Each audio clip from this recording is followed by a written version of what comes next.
Sami Dowling. Welcome to the Petey Performance Podcast. Great to have you here. And we're talking off air, just all golf talk, really. A bit of S&C splattered in, but talking a little bit about your new roles with Dublin and with Dundalk. But similarly and truthfully, it is great that we're talking about other things other than S&C, because that's showing how far we've come in our journey. So how is the work-life balance and how are the new roles going for you at the moment? Thank you for having me, Petey. New roles are going really well. I started with the Dublin Ladies squad in December, and then it started January with Dundalk. Both of them, I suppose, being in the pre-season phase when I started with both of them. So as a result, I was extremely busy during the month of January and kind of leading into Feb before we entered the league phase for both of them.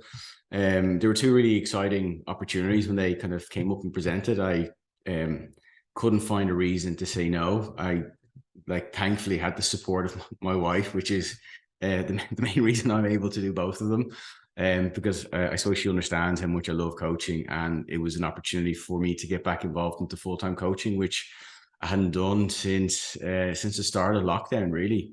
So look, truthfully, the balance is still a juggle. I'm not going to lie. We're kind of navigating that very heavy phase right now, which both teams that I'm working with are in and are starting to exit. So it's now nice because I'm home just a little bit more, and I'm able to alleviate a little bit of the stress at home. And look, truthfully, I do miss it, because I've gone from, over the last 3 years, not having coached full time, having to spend a lot of time with my family and kids, to now learning how to balance that. And like I said, I wouldn't be able to do it without the support of my wife or our families, particularly with the twins. They're only about 18 months old, so a little bit tough. Like my son a couple of weeks ago said to my wife, when Dad's home next from work, is he going to bring me a toy from the airport? And he genuinely thought I was out of the country because he hadn't seen me for 5 days, and I was just leaving early in the morning and coming home late at night, where I was able to see the girls, because if they were up at night, I was going into them. But it's now nice. There's more time, but I suppose it's a decision that I made with my wife, and it's one that she supported me on, because she knows I ultimately love coaching. Yeah, that sounds incredibly difficult, especially when your son is saying stuff like that. That probably hit you right in the plexus, I suppose. But do you think it's a case that it's the stage of the season, and because it's new roles as well, there's more front end work that needs to be done currently, and then as you find your feet in the new roles and everybody gets more comfortable with the new system, you'll have more time to give the family? But you also have told me previously as well, it's better than it used to be, for sure, in terms of you are able to say no at times and say, you don't need me for this. I can have another strategy that's going to work just as effectively without me being there, because I have 3 kids and a wife to keep happy and to see, and to keep myself happy as well, I suppose. Yeah, no, definitely. I think it's both. You throw yourself into the deep end at the start because you need to connect with players, with management. You want to, I suppose, set up your principles and your systems. And I suppose when that's embedded, you're then able to take, a little bit of a step back. I'm fortunate, I have help with both teams. Within Dublin, I have a really good assistant in Rachel, and same with Dundalk in Oisín. Oisín actually really made the transition really smooth for me, because Graham would have been with Dundalk before I started, and to give him credit, he'd set up a really good gym culture. Oisín was doing his internship from June, and his internship actually finished, I believe, in September. But he wanted to experience more time. And before I started and Graham had left, Oisín actually designed the program for the players for the off season. So they had a really structured and well-programmed off season. So when I came in, it meant that we could hit the ground running. Oisín was able to help me throughout pre-season, and I suppose give me some context around strengths and weaknesses around certain players. Gave me a really good injury history profile as well on players, and that just made that transition seamless. And blessed with Dublin, with Rachel, to be able to do the exact same thing. So I'm able to, I suppose with both roles, have an element of balance that I'm going more towards now in the in-season phase. But I was reluctant to do that in the pre-season phase because I know how important that presence is, and I suppose being able to have that authority in place is crucial, because if you don't get it right, if you're not there, then as you transition into a new role, players don't know who to turn to. It's a similar problem you're trying to solve as a coach in your role that you're trying to solve for the players in pre-season. It's solving problems before they become problems.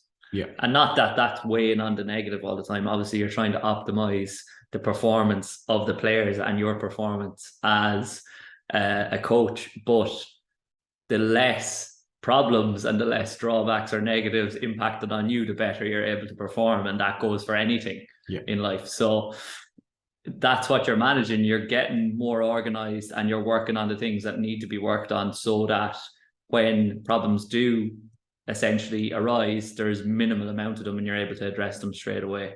Yeah. And how is that with the coaching staff, and how is that in communicating that with your coaching staff that you're working with? Have they been very receptive and open to that? Yeah, probably the most open of all coaching staffs I've worked with, which is like I suppose maybe it's a sign of, I think coaches are really well educated. I think they're very open to listening to their support staff, and particularly during the pre-season phase, handing over the reins to whether it's the S&C sports scientist. Like, very blessed within Dundalk to have like a full-time sports scientist who monitors and reports all the GPS. I've got 2 physios. Like I said, I've got Oisín who assists me as well. So you're not going in on your own, which can be a challenge if you go into a club or into any role when you're doing that. Same with Dublin, you've got support staff to lean on, and I think ultimately when they ask questions, if you can provide answers, that's all they're looking for. The last thing you want to do is kind of go in blind, throw shit against the wall, hoping some of it sticks. I think if you're really transparent at the start, and you ask the coaching staff or the manager in whichever team you're working with, like, what is your ultimate out goal? What do you want to get not only out of the pre-season, but what do you want to get out of the season? And both managers, I suppose, outlined what they would expect of the person who took that role. So before, I suppose, I was appointed, I knew that I wasn't the only person that they were talking to. They wanted to, I suppose, get an understanding of what my philosophy was like, and see that merge, see that align, because they were quite open about what they felt that the team needed, and that the person who was going to ultimately get that role needed to provide.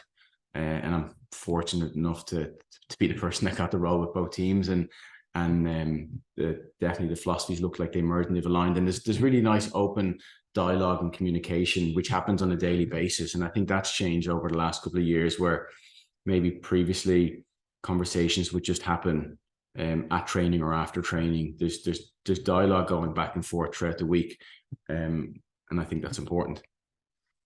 Absolutely, you need to have open lines of communication for sure in any industry if you're going to have an effectively working team, or a team that works effectively.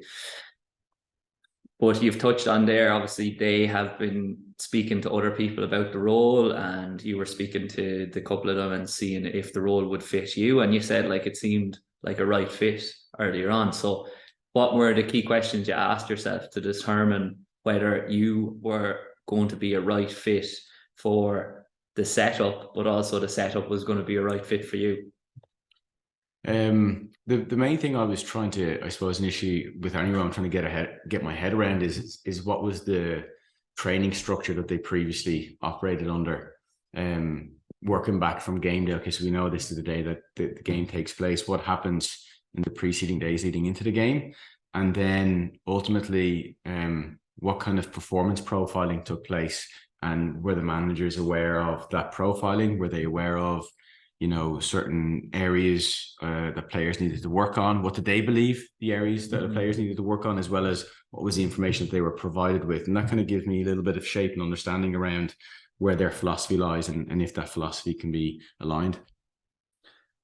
So you are attempting to figure out there, or decipher whether they have a similar pattern of thinking to you do about not only how to train for physical performance, well, match day performance, but also whether the things that you are seeing or the previous S&C staff are seeing as the things that are necessary to improve performance are actually the things that are being measured and that the coaches are seeing as the things that need to improve performance. Because if they're not, just as a basic example, if the problem is that the athletes aren't explosive enough, or they're not fast enough, or there's just too many injuries, but the head coach is identifying they're not fit enough, then you're going to say, well, I don't know if that's aligned with what is actually happening. So this might be quite a tough job to go into.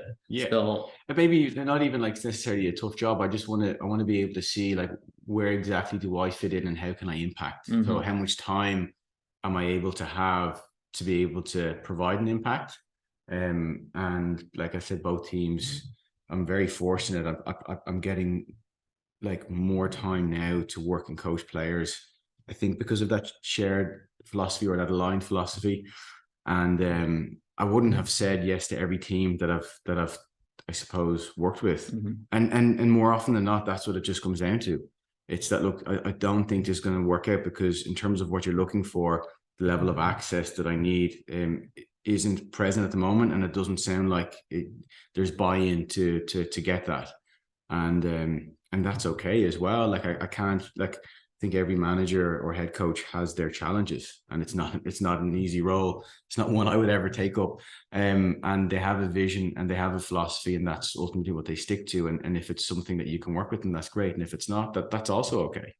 Yeah, because they're looking for somebody else that's going to be able to fit what they need. Yeah. And that's the difficult thing when you're a young coach, at least, is you say yes to everything, even if it's not the right fit for you and you're not the right fit for the job. You try to adapt your coaching style and your personality sometimes even to fit as a role, but players and coaches see through that immediately. You need to be authentic to what you believe in. You can't just mold and adapt to whatever environment you're in, because you are a person at the end of the day. And like the questions they'll ask, like even in terms of providing answers, like I'm never looking to change and reinvent the wheel either. And I think I'm trying to get an understanding of what current kind of principles are in place and what systems are they following, so that if I can find some small nuggets or some simple low-hanging fruits that we can attack, I'll explain why they are and make some subtle changes, but make sure that they're meaningful, not just make a change for the sake of making a change because you're the new coach coming in. And I think, and hopefully they may have appreciated that, because I haven't made big changes going into these roles. The previous S&C coaches in place were very knowledgeable. They're still like top class practitioners working with teams. So they've actually done me a favor going in, and both managers, to give them credit, have a huge appreciation for the role of the performance staff. So I think that's really helped working with both roles now that I'm involved in, perhaps maybe to some other roles that I've been involved in. So I think it's a great opportunity, and I'm looking forward to seeing how the year goes.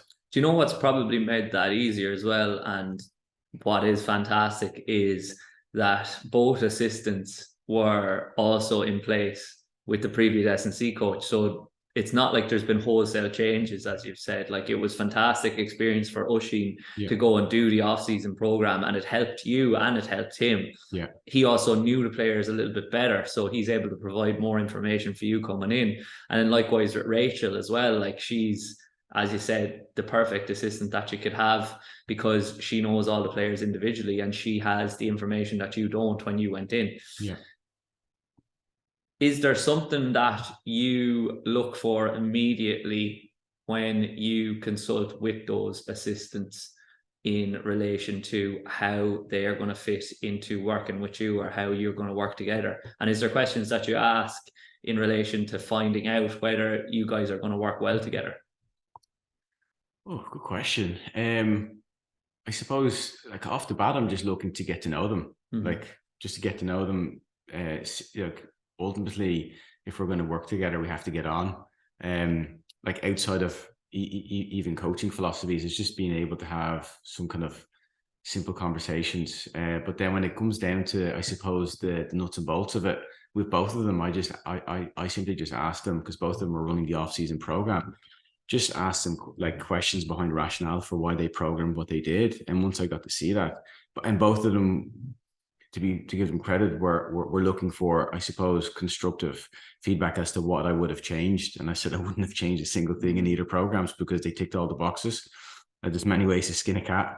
And they hated that, I'd say, being coaches. Yeah. They're like, no, of course. But ultimately, I said, look, just because I could write a program differently doesn't mean it makes it better. Yeah, and they've laid the foundations for the off season in terms of what we want. And then, really, what I want going forward then is I want them to see me as someone that can help them. I don't want them to see themselves as assistants. Rachel takes on the lead role for the development squad. Oisín's finishing his final year in college. And I've said to both of them, like, anything I can do to help you progress your career, like, I'm here to help you with that. So, yes, when we're going into the next phase of program, I'll outline the philosophy, but I also want you to challenge me. So don't feel like that whatever the program is, that's it set in stone. And we've done the same with the medical department on both teams. We've kind of asked them, well, what is it that you would like and that you see in terms of trends? Because I think the more holistic this program is, the better it's going to be. And then there's buy-in from every kind of coaching department, because then when a player is talking to the physio or talking to the assistant and they're asking questions, they're getting the same answers. And I think that's important to achieve success. Yeah, absolutely. I have thought about something that you just outlined there deeply. And I think maybe there's not a need. Maybe it's just because I am interested in language because I'm a coach. But even when I was advertising for my internship and my new assistant roles, and even last year as well, when we had people in, if there is a head strength and conditioning coach, is there a need to refer to the other strength and conditioning coaches as assistant strength and conditioning coaches? Yeah. Does it kind of put a bit of a hierarchy in place? Whereas last year, at least, when my assistants referred to me as boss, yes, boss, I'd be like, not your boss. Yeah. We're a team, because that's what you're trying to evoke. Yeah. It's the same thing as in a team when you have a captain of the team. They're still on a level with everybody else. They just take on a little bit more additional responsibility in relation to driving everybody on. And I think you do that as a head strength and conditioning coach or a head of performance as well. So I think sometimes, like, language is very important. And I think sometimes if you're referring to yourself as an assistant strength and conditioning coach, it can imply that you don't have the same level of responsibility in the role, and you don't have the same autonomy in what's going on. Whereas, as you said there, you want your team, your performance staff that you're working with, to challenge you, because it just becomes a vacuum if it's yes or no, sir. Your bag's full, sir. No, I agree. I think, that, like, I don't call them assistants down into their face, and you're right. And I mean, technically Oisín is still on internship, but I don't call him an intern. And when he's introduced to new players that have come into the club over the last couple of weeks, he's introduced as Oisín is working with me. Yeah, he's part of the S&C coaching team. Yeah, exactly. Because I think it's only fair, and both of them have the level of responsibility to do anything I do when I'm not there. Like next week, for example, I'm going on my golf trip to Scotland. And on Tuesday, the girls are going to be doing some testing. And I'm not going to change the testing day because I'm not going to be present. A younger me would have. Yeah. Because I would have felt like I need that control. Like, if I'm not there, how do I know it all goes exactly to plan? But you won't. No, exactly. But I fully trust Rachel. And more importantly, all the players trust Rachel. And it's the same when Oisín will cover a lot of the match warm-up days. And the players will trust him, just as if I'm there doing the match warm up, or if I'm away. So it's really important, I think, to establish that connection and that trust. Yeah. Because they have the ability to do everything that I do, and they'll ask a lot of questions because they may not fully trust that they can do the full role, but they can. And it's my job to give them that confidence so that they can step into that role whenever they want to. And I suppose both managers were very conscious when we first met about my family commitment, because both of them knew I've 3 young kids, and that was, you know, something that was openly talked about, to get that level of understanding that as much as I want to do this role 100%, like to be here for every single session and every single game, I'm just not in that position to do that at this moment in time. Giving the role 100% does not mean giving it 100% of your attention. In fact, it's the opposite. Yeah. And that was something that I spoke about on my podcast about the dual sport athlete, saying that you can still give 100% to hurling or 100% football, but you're not going to be able to give 100% of the time to both. So in order to give 100% to both, in this case being career and family life, you've got to have a fine balance between the two in terms of time.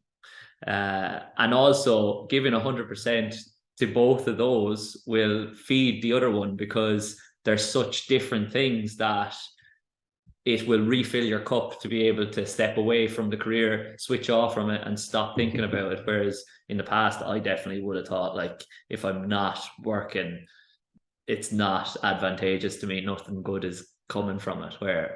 Whereas when you get a little bit older in the industry, you figure out the hard way that that's not the way to do it. Yeah, you just have to run yourself into the ground a couple of times before you learn. Because I've been there. Like I remember being that person that felt like they had to be there for every session, for every game, for everything. And if you do that, you end up being present. So you're physically there all the time, but your ability to actually mentally be there and give value starts to dissipate, and you actually run yourself into the ground. It happened to me in 2012, and you know my wife had to eventually tell me that, like, if she just reminded me one day that I hadn't taken a day off in 80 days. Yeah, and that didn't bother me, but and it's not that this. But by the way, that's not me. That's not Project 80. Yeah, it's not that, like, oh well, you don't make progress unless you do that. No, it's not that at all. No, I was just engrossed in it, and I loved it so much that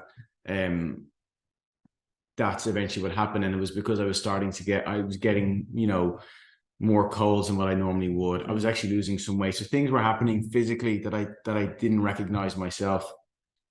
And like you said, you actually have to be able to take a step back, take some time away. It actually helps.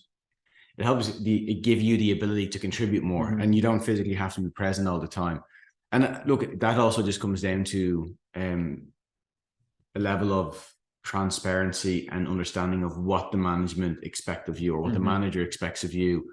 And at the time, I didn't know. That communication wasn't there. So I just thought, you're afraid to ask as well. Yeah, that's exactly it. And after that happened, and I remember coming up to the month of June is the only time when you work with Leinster at the time that you got a block of time off. So that's when you took your holidays.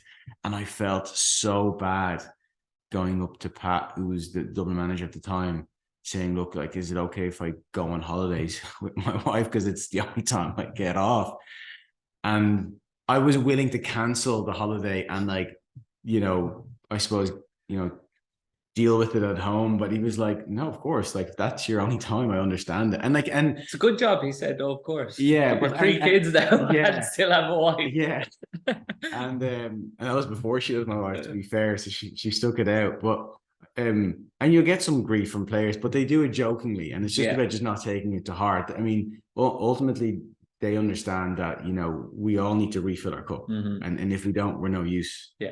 But it's just it's tough to do, and I suppose maybe you don't recognize it until you've run yourself into the ground and you realize that that's not repeatable, and that is not sustainable.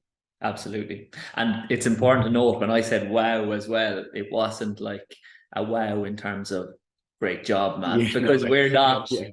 Sorry to any American listeners, we're not going to glamorize working yourself into the ground and taking no days off and whatnot, because it's just not intelligent to do that. It's not emotionally intelligent. It's not intelligent from a career perspective, professional perspective. I do admire people that have the level of attention and the level of just drive to continue to do that. But at the same time, when you hear the likes of David Goggins or any of them talk, you realize that his ability to do that is because he just cuts out everything else out of his life to be able to intensely focus on that. And he's so present in the moment that is what enables him to do it. Like, he has zero distractions. You hear about his day, and it's very, like, it's not what people think it is. Like, he's sitting down meditating for hours, and even on his long runs, that's probably a form of meditation as well. But he's also not dealing with so many people. He's not dealing with anyone. So that probably makes it easier. Whereas as a coach, you're going to deal with multiple people and have multiple conversations and have to manage multiple relationships in a day. Like, you could converse with 50 plus people in a day, and easily, all of the time you're trying to decipher information from them and ask the right questions and whatnot. And what just spurred to mind there from our conversation previously is, I think as coaches, because we're so caught up in it and we're so motivated to do well, and we think about it so intently, and we really want to provide the best value of service that we possibly can, it leads to an inability to switch off. And I was just thinking that, what do a lot of S&C coaches enjoy doing to switch off then? And for the two of us, it's golf. And for other coaches, it's typically jiu-jitsu. Yeah. And do you know the reason that we do that is, I reckon, because we're all so bad at the endeavor, we have to intensely focus and not think about S&C coaching whatsoever for the whole duration of the whole thing. Like, when I'm on the golf course for 4 hours, I don't think about S&C whatsoever. I'm just thinking about my next shot. And I think that's similarly why so many S&C coaches like jiu-jitsu, because there's no moment to not think about what you're doing. So it's very important as an S&C coach to find an endeavor away from coaching and away from watching and observing sport that refills your cup. And I think that it doesn't have to be even sport. It could be music, it could be anything, but it's about getting back to the things that you used to do when you were younger, before you became a coach, because we know that when you go into the industry initially, for that 5 to 10 year period initially, you're all in. And it's your ability to continue to be all in what you're doing is dictated by your ability to be all out at certain periods as well, if that makes sense. Couldn't agree more. And probably it's a mistake I made early on in my career, that my switch off time became competitive weightlifting. And as much as I enjoyed it as a sport, I then became involved in it as coaching. So before I realized it wasn't switch off. So kind of choosing something that is completely unrelated to the profession, I think, is so important. And as we talked about off air, I just wish I started playing golf sooner. Because likewise, I completely switch off. I put my phone in my bag. I check it maybe every 3-4 holes just to see, is everything okay at home? But apart from that, if there are any messages or any calls that have come in that are not related to my family, they're just not answered. And I'll deal with it later on. I'll deal with it after 4 hours if it's, it can wait. It does take, time and maturity to recognize that. And that's probably the only thing that, like, I really enjoy taking on interns every year, taking them on every year, pretty much for the last decade. And, they'll ask lots of questions. And if there's one thing I just hope they walk away with, is that, just like, genuinely enjoy your time coaching and don't wish the years away. Because I just always, I just wanted experience when I just didn't realize I need to earn it. But I also need to enjoy the journey of coaching, as opposed to wanting to know everything. And you'll get some really good questions from time to time.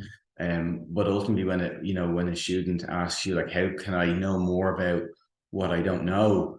Like, what book should I read? What should I look up? Like, what should I invest time into to speed up the process? I was like, don't spend up time speeding up the process.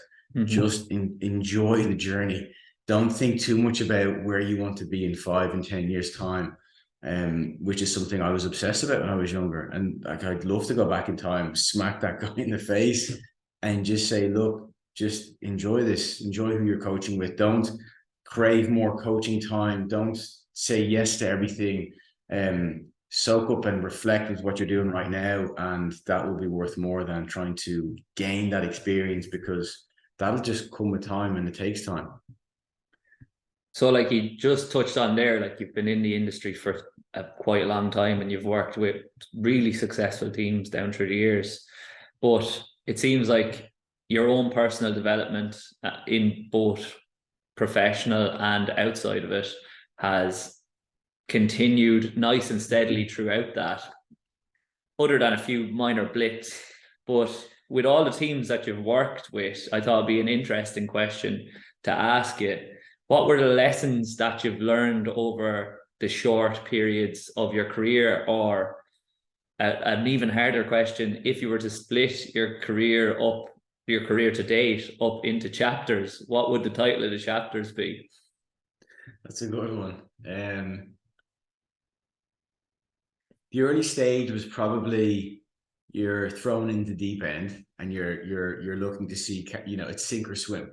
Mm-hmm. Because I was very fortunate to start working in professional coaching with Leinster at 21. And I did recognize how lucky I was. That's definitely, I didn't take that for granted. And I was thrown in the deep end essentially to see who sinks, who swims. And I was extremely fortunate to have two very good mentors when I started. Dave Fagan and Daniel Tobin. And I ended up living with Daniel, actually. We shared a house together for about 2 years. And I developed, I suppose, through them, a skill set that the academy and sub-academy needed at the time, which was just the technical ability to coach well. And that's just what I became a very good technical lifting coach, technical speed coach. But then I suppose I got to the next stage, which was, that's what I became known as. Mm-hmm. So I suppose the following chapter probably is titled like, develop skill sets, and don't become become open-minded, become a master of all skill sets, because the industry went from a phase of having a team with specialists. When success then doesn't happen and budgets start to get cut, that the generalists are the ones who become, very valuable. And I wish I became more of a generalist. And that's my advice again that I give to a lot of young coaches, is become an incredibly good generalist. Even if you love, for example, being a strength coach, or you love coaching speed, or if you love coaching conditioning. I'm not sure if there's many of them around, by the way, right? But a lot of us just like put conditioning and energy systems to the side for as long as possible. But my advice is become a really good generalist. And definitely, like, you can have, specific elements that, that you like more than others. And I suppose maybe the final chapter, or not the final chapter, but the chapter then exiting pro coaching is the power of networking. Mm-hmm. And again, that's the other thing I say to a lot of young coaches is, network, have lots of conversations, again, be open-minded with the different sports you could work with.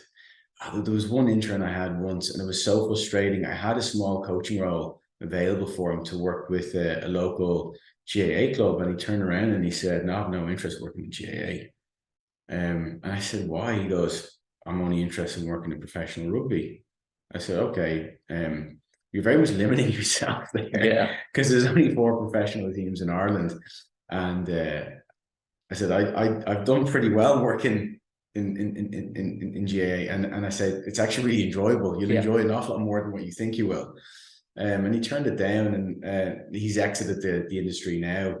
But be very open-minded, because the power of connection is mega. Like, a lot of the roles that I've been fortunate enough to get have by and large come from contacts that I've worked with, or someone that's that I've worked with, and without that, like I would have struggled to coach. So be very open-minded in who you'll work with, the sport you'll work with, and that's something that was, I suppose, actually that advice was given to me very early on.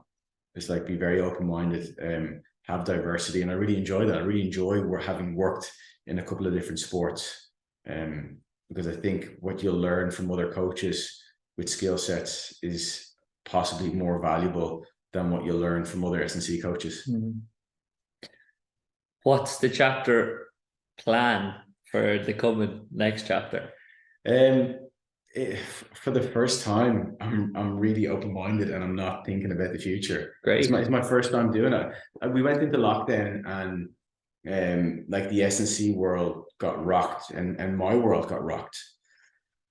And it gave me an opportunity to sit at home with my wife and my son, and to spend lots of time with them, and to reflect and think about and think about if I wanted a career change, now the times to do it, because for the first time in my life, I could see shit I might not be able to provide. It was fucking scary. It hadn't happened to me like ever as an adult. I saw it happen to me, to my family, when I was a kid, and that's probably why I was very much shaped around like working, making sure that there's always a rainy day fund there.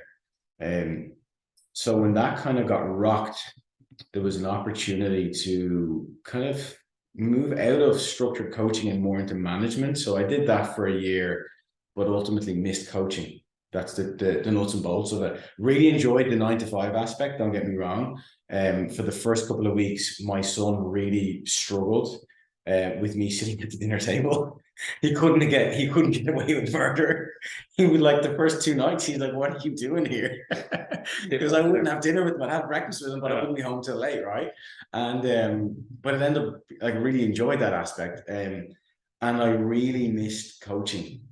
So I had an opportunity to coach get back involved at club level, but I knew I was missing mentorship. That's the biggest thing I probably missed since working in professional sport. And that's when I reached out to Sam Portland, and without a shadow of a doubt, the best thing I've done for my career was do the mentorship program, because maybe it's something that's harder to do for a coach who's been involved in the industry for 10, 15 years to, I suppose, seek help. But he was really good, I suppose, for providing me with clarity.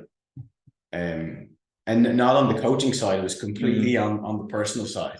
I got immense value out of the coaching material, but it was more on the personal side. And then it was just about a bit of a patient game. There was an opportunity while I was working just with a club team to, again, go just a little bit off script for a while, working with a nutrition app called Hexus. I went in as a digital media manager, but ultimately it was to still work with a performance team, and really learned lots from working with them, and it kept kind of a foothold in that performance world. And it was just a patience game. My wife was really good at, I suppose, highlighting that every year around October, November, there'll be a few teams that will inquire. It's kind of the time of the year in the sporting world that there's opportunities, and I just didn't want to rely on that. And she was just very good at reminding me to stay patient and wait for the right opportunity. It wasn't about the right offer; it was about the right fit. And I was just really lucky then that those two teams came knocking. It was a nice off-season block I did with Ballymun Kickham's, which was brilliant, because it got me back into kind of that full-time, part-time coaching role for about 10-12 weeks. And the Dublin role and the Dundalk role came within 4 weeks of each other. And it was just like, my wife knew that was something I wanted to do. She could kind of see that, as much as I had tried to transition, and it was something I did for a year, but that it was something that wasn't filling my cup. And it's just about working now to find that balance where my cup is filled from a a value point of view where I feel valued. Because ultimately, when she asked me, what is it that I'm missing? I said, I feel like I've spent 15 years working as a coach, chasing credentials, working incredibly hard and to become skilled at something, and I'm not using that skill set on a daily basis. I actually feel very deflated with that, even though I know that industry is not secure. Mm-hmm. And I know the reason I transitioned was to provide security, but ultimately, I don't think I could do that. And look, we're fortunate. She worked really hard. She runs a phenomenal business, and I was able to take time to pursue that, and she was able to, I suppose, really help provide. And it's hard sometimes as a guy to do that. I don't like, and it wasn't something that I had shame in doing, because I know it's a tough thing to confront. But she was very supportive of, like, Sam, like, you can take as long as you need to do this, and if you want to branch into something else, like, you do it. And I took the time to think about it, work with Sam with it. But it all just came back to, this is when I'm happiest. Yeah. This is genuinely when I feel like I'm able to help people, and I can then come home and switch off, which is something I wasn't able to do before. I can actually switch off, and then be present with my family, knowing that when I go to work the next day, that I'm raring to go. And I haven't had that since, like, what I'm experiencing now, I haven't had that since 2014, 2015. I think it's powerful stuff there, like, and a lot of realizations at the one point, and both of our development has been shaped by the mentorship program with Sam and the legacy program as well. And obviously we're quite biased because we've done that, but there's so many mentorship programs out there, but I don't think that there's any quite like that one at the moment for S&C coaches. And I believe that there are two prototype or archetypes of coaches that need to do that program, the mentorship program. There is the coach that is feeling burnt out by the industry and is wondering, what the hell am I supposed to do? And similarly, as you touched on there is great systems around coaching and sports science, etc. in there. But there are a lot of coaches that are like, I need to improve as a coach, and that's all I need to improve upon. So I don't want to work on anything else. None of this mushy value stuff and personal development and taking time for myself and self-care. Yeah. I don't need any of that. I just need to improve as a coach and my coaching systems. And that was me. I was that one. Yeah. And I went in, I was like, I just want systems. I can leave all this value stuff and self-care and all that. I don't park it. I can park it. I don't need it. And what transpired was, what I got the most value out of was actually the self-care and the identifying my values and identifying why I coach and why I do what I do and my behaviors and habits and all that kind of stuff. And I didn't like doing that and working on that throughout the mentorship, but it was necessary. And it definitely accelerated my development as a coach, because what the coach that is looking for the improved systematic approach to their coaching and the sports science and increasing their knowledge base is neglecting is they're probably pretty well developed in that area already. And that's why they're interested in doing more, because they think, if I know more, I'll be a better coach and I'll be better able to implement it. But what they do by doing that and seeking out, like you said, with your interns, they neglect the other aspect, which is necessary for the development. And I think it's very powerful that we've both moved to a more rational and level-headed approach to our careers. And obviously, because we're in it now, we believe it, but I genuinely do believe we're probably given the best level of service that we have given, because we're taking that step back, or at least we're trying to. I think so too. And it's crazy, because I thought to give a better level of service, I had to physically be present more. And I thought I need more knowledge, when in fact, I need to be healthier. I need to be happy in life, and I need to be refreshed. So every time when I'm present, that button's turned on. And it's not that it wasn't turned on before. I just don't think the output was as good because the switch off was never there. And yeah, I hope that I give the best level of service I do to all the athletes and I suppose coaches I work with, more not because of my experience, but I think just more because I'm confident about the dialogue and the conversation that we're having. And I won't always have the answers, and I'll let them know when I don't, and I'll be honest with it and then work to problem solve and find solutions. But previously I always thought like you need to have the answers. Like as coaches, we get I don't even know how many questions we get a day, right? And you feel like you're letting yourself down and the person who's asking if you don't have the answer. So that's why the kind of, the early part of your career is you feel like you need to just like absorb information so you can provide answers, and it doesn't really work that way. No. And I think you've touched on there,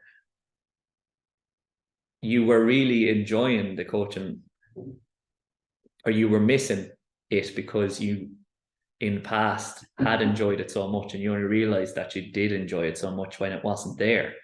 But then my question, and it's something that probably we cover in the mentorship as well, is a difficult one, but if you upon self-reflection and assessing it, when you took that step back, did you, or were you able to identify why it is you coach, and you're not allowed to give the standard S&C answer that, oh, I'm a failed athlete and that's why I coach?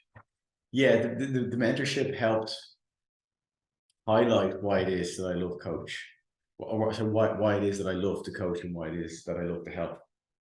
And ultimately, it is because I genuinely feel I have skill sets that can help from the get-go. And it's why I naturally went into coaching. I started coaching at 18 years of age. So after I did my Leaving Cert, the S&C coach in my school asked me to assist him the following pre-season because I just had bought into his program.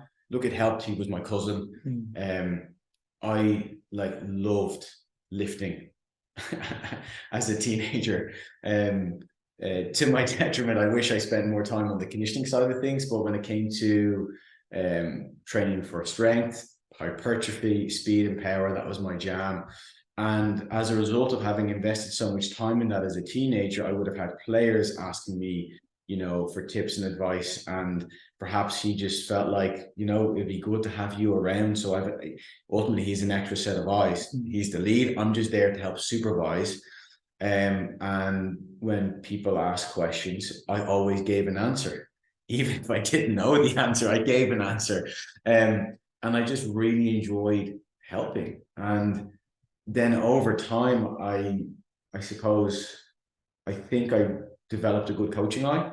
And I knew I wasn't very academic. That was a huge weakness of mine. But it was something I suppose I was driven to tackle on later on in my career. But being involved in a team environment, and even working with some individual athletes who are asking for help and being able to problem solve for them so that they can perform, is just something I just love. I just love seeing anyone improve, and that's right down from an elite level athlete to the general pop. Like it's really rewarding to see someone make improvements if you're able to, I suppose, provide them with knowledge, help guide them through principles, and ultimately develop good habits that they can instill. And ultimately it's my goal to get them to a stage where they can coach themselves. They can program for themselves.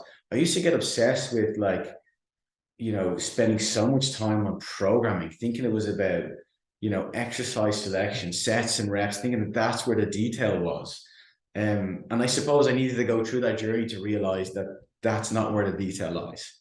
And that's another, I wish I could go back and just kind of, inform my younger self of that it's actually about connection, and it's about actually understanding where the athlete is here now in the present, and that when schedules change, it's not the end of the world. Like it's not the coach's fault that you've spent 5 hours obsessing about this perfect program and you've written 20 weeks in advance, and you've printed it all off.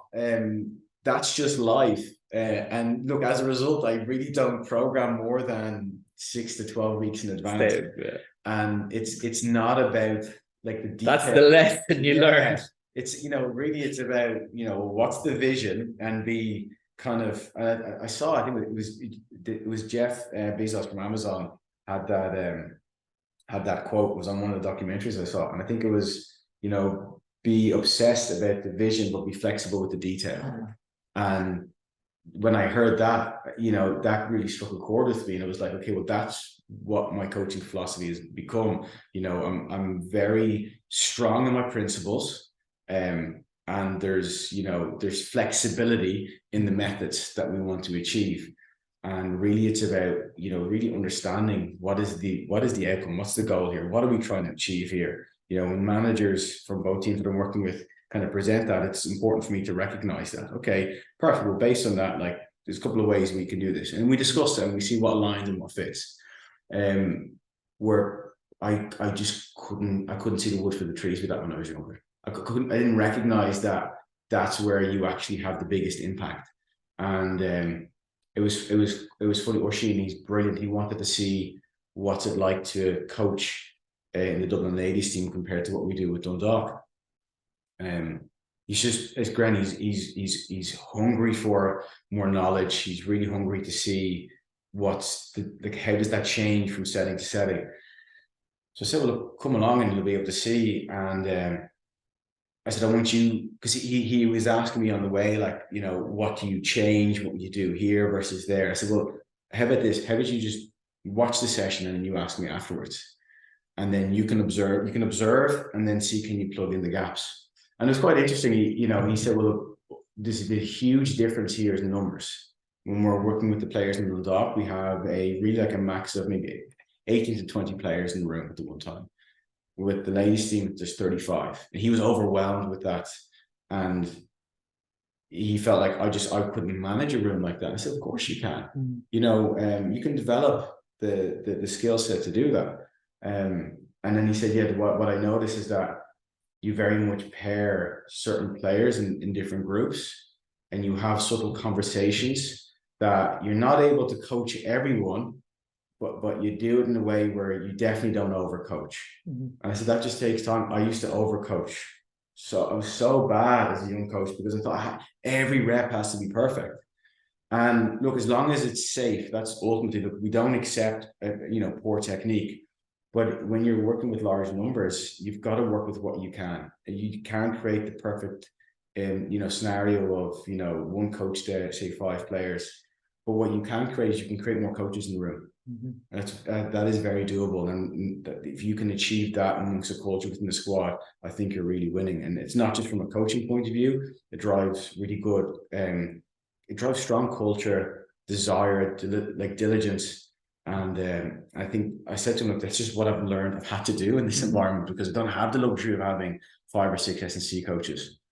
You need to delegate a good deal of trust then as well, which is something that you learn as you get older and as you transition through the industry, because as you touched on there, it's very much initially, it's me, this is my way we're doing it, and this is the only way to do it because I'm right and everybody else is wrong, and every other direction that we go in is not going to work because this is the only way to do it. Whereas you figure out as you get a little bit older, there's many ways that you can get there, and there are going to be roadblocks. So you better be able to take the detour when you need to. And you don't get married to exercises. You don't get married to your program. You don't get married to a specific system. Although you have your system and you have your ideas and your principles, as you said, you're flexible in your approach to get there, because you probably get more exposure to more different environments, which you have the benefit of. Like, you've worked in so many different sports, and you've spoken about being a generalist and the benefits of being a generalist. But in relation to working in all those different sports, how have you taken lessons from each different sport and maybe applied it to what you're doing now? If you can even identify that now, because I know it's so long since you've worked in hockey and rugby as well. Like it's probably difficult to do, because it's difficult to reflect back 8-9 years ago. Yeah, no, really good question. Probably the biggest challenge when you transition out of that world is that the resources aren't the same, the support staff numbers aren't the same. So what I've tried to do is try and find out, okay, within whatever team I'm working with and the management that's present and the coaches that are present, like what is everyone's jam? Like, what's everyone's strengths? And get them really like taking ownership of their strengths. And then whatever then is the area that's missing, then I force myself, I don't force myself, but I then take up the lead role in that missing link. Mm-hmm. So as a team I worked with a couple of years ago, it was a very young physio had come into the team, and I could kind of recognize that the physio didn't feel as comfortable leading the return to play pathway as what maybe another physio with another team that I worked with, and that was to no fault of the physios whatsoever. I just hadn't kind of gone through that stage of their career yet. So with that team, as although I was the lead S&C, primarily 80% of my role was based on like leading the return to play pathway. And was fortunate enough, I suppose, to have two very good interns who ultimately led the coaching side of the S&C program. So very much they understood the principles, the systems were set in place, and they coached it while I was leading the return to play pathway, because that was a key area that needed to be filled. And that was the first time I think I was faced with that challenge, and I've tried to just continue that process and try and think of, okay, if there's more than one performance coach, however many numbers you have, what's their strengths, and drive their strengths, let them work on their strengths, because if they're really comfortable doing it, then let's do it. And then you work on the area that's missing. And that's forced me then, I suppose, to become a better generalist. Similarly with a few other teams I've worked with, there's just zero sports science support.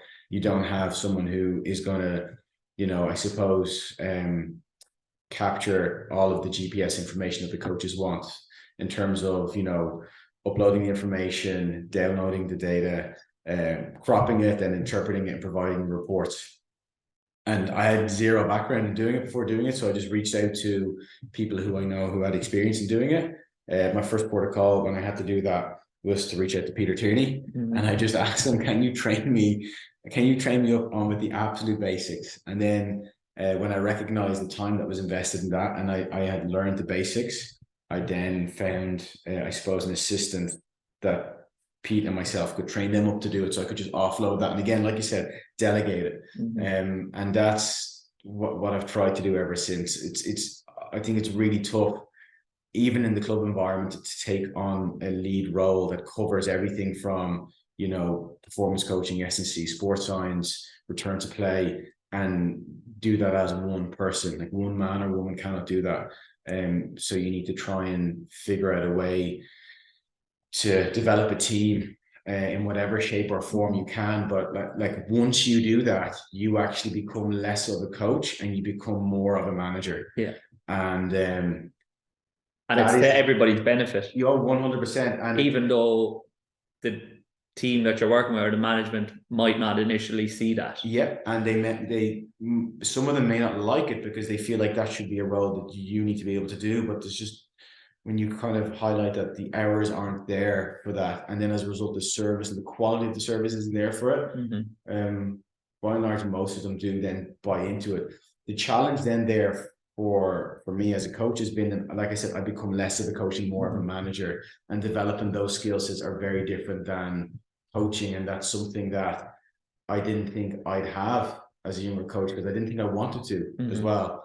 I didn't want to be a performance manager that spent more time on the phone and behind the laptop and less time in the weight room and on the pitch, because that's where I felt like I was able to provide most value. When there's been a bit of I think a natural transition to realizing actually that's where I can provide more value, particularly value for the team. And still, if the coaching is still something you're passionate about and you enjoy doing, you can still get out and coach. Definitely. Give a hand, it's to everybody's benefit maybe to delegate a little bit more responsibility to those that will be there coaching all the time, and then for you to manage everything. And it's important to note as well, some other coaches will probably have experienced this where they've gone, okay, I'm a manager now, I'm just going completely down the managerial role and I'm not going to coach at all. And then you become a little bit removed from what's actually happening. Whereas if you're going to be managing people, it's good to understand what they're actually doing on the front line in the coaching, and that's how you are able to decipher what the next steps from a managerial perspective would be. But anyway, we're running out of time here, so last question, we'll make it short enough, but is there anything I've not asked you that you thought that I might ask you, or that you would have liked me to ask you? No, I don't think so. Not that I can think of anyway. Has this been everything that you expected it to be? Yeah, like it's been very different, I suppose, than any previous podcasts I've done, or even conversations I've done with coaches, because I think it's been nice. Like, we got to know each other through Sam's mentorship and legacy group, and I think it's crazy because the group is, well, it's virtual, but we're not that, we're literally like 20 minutes apart, right? And then we share there's so many like similar commonalities, and I think it's been nice to kind of have that discussion and recognize that, like, we both face the exact same challenges without realizing, and it's nice to openly discuss. I think, I wish I did it earlier on in my career, and I just hope that, look, if it's of any value to other coaches, that if they find themselves in that situation, that it's important to do so. It's not like a straightforward career path. It's, it's not like you look at what course you want to do, perfect, and after 3 or 4 years of doing that course, then boom, there's the career, that's a job I rock into. It's far from that, and that's also okay. You're going to find your challenges, and I think I think today, hopefully, we covered those areas, and have hopefully provided some value to the listeners for that. We occasionally talk about sets and reps and exercise selection and whatnot, but it's 5 minutes of the conversation because we probably now appreciate the bigger picture a little bit better, which is fantastic. But we're going to finish on quickfire questions. So the first one is proudest achievement to date. Sporting or non-sporting? Neither. Ultimately, my proudest achievement today are my kids and my family, my wife. Like, birth of my kids, until it happens, you don't realize it. So, like, definitely, like watching the 3 of them enter this world, and like seeing the personalities develop is pretty special. Okay, steady. You're not the first one to say that as well. Of all the S&C coaches, it seems. And it's probably because I do interview a lot of males in the industry, because there are more males in the industry, but fatherhood is something that's incredibly important to so many people in the industry. And I think we're seeing the growth of the industry now, where hopefully those S&C coaches can be given the time and the resources to be better fathers, which is something that, if they're saying it's their proudest achievement, is obviously more important than being a good S&C coach. But it's not necessarily that you have to do one or the other. Yeah, no, definitely. Look, it's the main reason, truth be told, when I'm asked why did I not continue when I finished up with Leinster, to continue go into professional sport, because there were options to do that. And the genuine, honest answer is, myself and my wife were planning a family, and we just saw how tough it was. I saw, like, an experience firsthand how tough it was for coaches that I worked with who had kids, and who went from 2 to 3 year contracts from one team to another. And it's just not something I wanted to put my family through. So it wasn't a tough decision. Like as much as the tough decision right now is when I say yes or no to things, the first thing that plays on my mind is, how's that going to affect my family? And how much time does that mean that they don't get from me?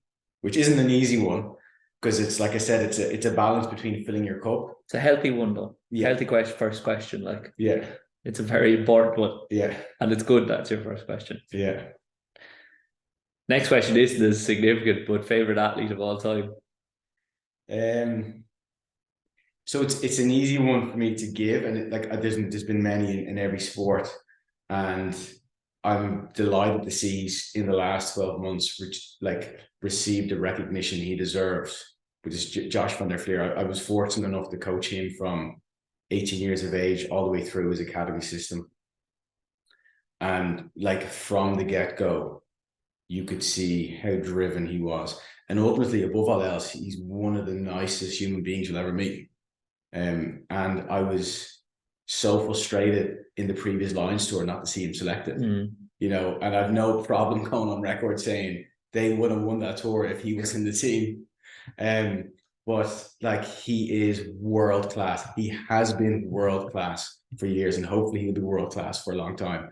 But to have witnessed coaching him, to be having part of that journey, and to see what it takes to become that elite professional is very special. Did he reinvent the wheel though, or was it just attention to detail and just being so linearly focused and doing the small minor things that add up over time? Because sometimes when we hear world class, we think oh, he must be doing some mad stuff. There's a couple of world class players in a couple of sports that I feel myself fortunate to have worked with, and I think the common values they all share is first and foremost, they're all good people, right? They're really humble, genuine, good people.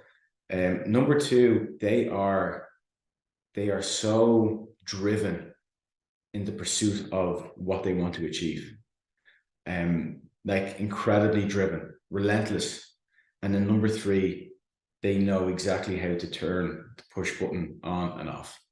When they're on, they're present, irrespective of whether they're getting paid to do so or not. And when the button's off, they're off. Maybe we need to be able to do that. So world-class coaches. What's the biggest thing you've learned in the last 12 months? I was afraid to go back into full-time coaching. I'm not going to lie to you.